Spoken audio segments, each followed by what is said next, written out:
In this video, I will show you how to share a story on Imo.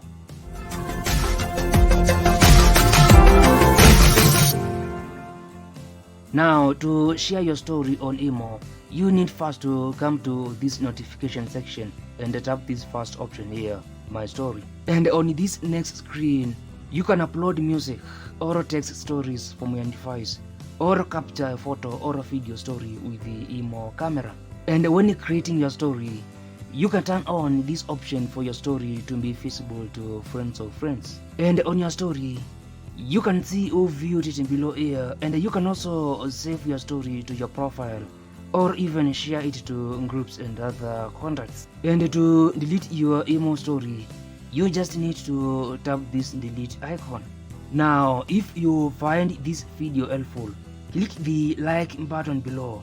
And if you want to grow and succeed on Imo and other social media platforms, ensure you subscribe to this channel for more videos.